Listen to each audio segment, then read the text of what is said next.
اور اس کو اداروں کو استعمال کیا جا رہا ہے، تو فواد چودھری نے یہ ٹویٹ کیا کہ ہم کسی وجہ سے خاموش ہیں، ہم کسی وجہ سے رکے ہوئے ہیں، اب آپ خود اس معاملے کو اگر آگے بڑھا کر لے جانا چاہتے ہیں تو ہمارے پاس تمام تر ثبوت موجود ہیں، اور ممکنہ طور پر اب یہ خط کا معاملہ بھی جو ہے کیونکہ انٹر لنک ہے اور یہ معاملہ اب سپریم کورٹ میں جائے گا، سپریم کورٹ کو بھی آگاہ کیا جائے گا، جو تمام تر ثبوت موجود ہیں۔ واپس آتے ہیں 4 اپریل کے معاملے کی طرف تاکہ ٹیکنیکلی ایک دفعہ پھر میں اس سارے معاملے کو کنکلوڈ کروں۔ تو جناب معاملہ یہ ہے کہ قومی اسمبلی کے اندر پہلے کسی بھی معاملے کے اوپر اگر آپ نے تحریک عدم اعتماد پیش کرنی ہے تو اس کے اوپر ایک قرارداد پہلے آپ پیش کریں گے کہ جناب ہمیں یہ اس قرارداد کے حوالے سے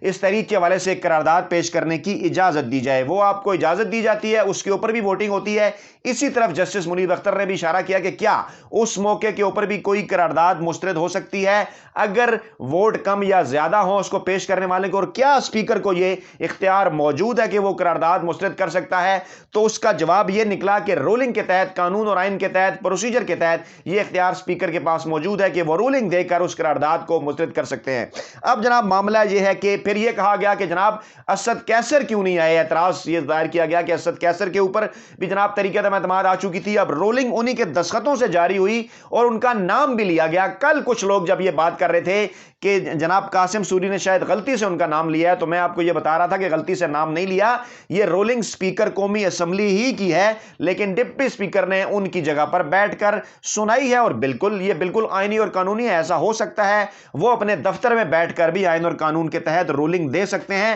اور یہ معاملہ جو اب آگے بڑھے گا سپریم کورٹ میں تو آپ کو یہ تمام تر معاملہ جو ہے سمجھ آئے گا۔ اپوزیشن کی کوشش کیا ہے؟ اپوزیشن کی کوشش ہے کہ عمران خان کو آج کے دن کسی نہ کسی طرح سے غیر آئینی وزیر اعظم جو ہے وہ قرار دلوایا جائے، اسپیکر کی رولنگ واپس کروائی جائے اور دوبارہ تحریک عدم اعتماد کروائی جائے۔ لیکن 4 اپریل اگر یہ معاملہ ریورس بھی ہوتا ہے تو 4 اپریل ہی کو اس کے حوالے سے گنتی ہونی تھی، اور 4 اپریل کا دن بھی آج جو ہے وہ گزر گیا ہے، اور اب معاملہ اگر واپس ہوتا ہے تو ایک مرتبہ دوبارہ سے نئی تحریک عدم اعتماد کی طرف جائے گا اگر سپریم کورٹ اس طرف اس معاملے کو لے کر جاتی ہے۔ لیکن زیادہ ممکنہ طور پر چانسز یہی ہیں کہ آئین اور قانون کے تحت، کیونکہ اسپیکر کے اختیارات میں کسی قسم کی جو ہے وہ مداخلت نہیں کی جا سکتی، خاص طور پہ اسپیکر، ڈپٹی اسپیکر اسمبلی کو رولنگ دے دیں تو یہ ایک پروسیجر ہے قومی اسمبلی کا، اور آئین اور قانون کے تحت ان کی یہ جو رولنگ ہے انہیں آئینی اور قانونی طور پر استثناء حاصل ہے، اور ایسی حیثیت حاصل ہے اسپیکر قومی اسمبلی کی اس رولنگ کو جس کو کسی طور چیلنج نہیں کیا جا سکتا۔ اس طرح سے اس نقطے کے اوپر ڈیبیٹ جنریٹ کر کے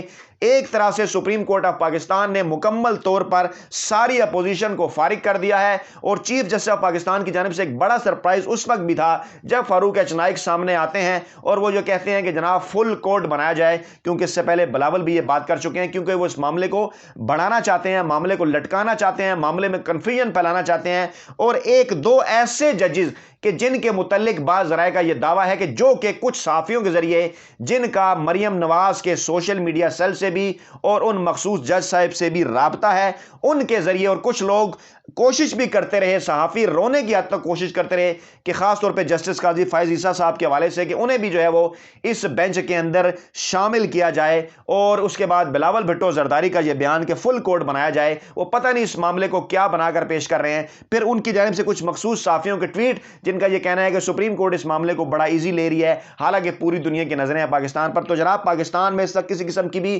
کوئی غیر آئینی، غیر قانونی اور غیر یقینی کی صورتحال ہرگز نہیں ہے۔ آئین اور قانون کے تحت اسپیکر نے اپنی رولنگ استعمال کی، اپنی رولنگ دی، قرارداد انہوں نے مسترد کر دی، اس کے اوپر ووٹنگ کا تو وقت ہی نہیں آیا، تو یہ کہا ہی نہیں جا سکتا کہ انہوں نے ووٹنگ کے لیے مقرر کی تھی اور اس کے بعد انہوں نے مسترد کر دی۔ ووٹنگ تو 4 اپریل کو بھی ہو سکتی تھی، کیونکہ آخری دن 4 اپریل تھا، انہوں نے یہ قرارداد 3 اپریل ہی کو مسترد کر دی، اور یہی وہ نقطہ تھا جس کی طرف بار بار چیف جسٹس آف پاکستان معاملے کو آپ جو ہے وہ سامنے لے کر آئے، اور جسٹس منیب اختر نے بھی ریمارکس دیے، اور آخر کار فاروق ایچ نائک کو بھی یہ بات ماننا پڑی۔ اس طرح سے ایک مرتبہ پھر اپوزیشن اپنے ہی بنائے ہوئے پھیلائے ہوئے جال میں، اپنے ہی جو ہے بنائے ہوئے گڑھے میں گرنے کے قریب ہے، اور دوسری جانب عمران خان کی جانب سے ایک اور سرپرائز سامنے آیا ہے۔ انہوں نے شہباز شریف کو 2 جو ہے وہ نام بھی انہوں نے دے دیے ہیں، اور صدر مملکت کے مشورے کے بعد جو ہے وہ چیف جسٹس جو سابق چیف جسٹس ہیں، چیف جسٹس گلزار، ان کا نام جو ہے وہ نئے وزیر اعظم پاکستان نگران وزیر اعظم کے طور پر سامنے آیا، جو کہ آئندہ الیکشن کروائیں آئیں گے،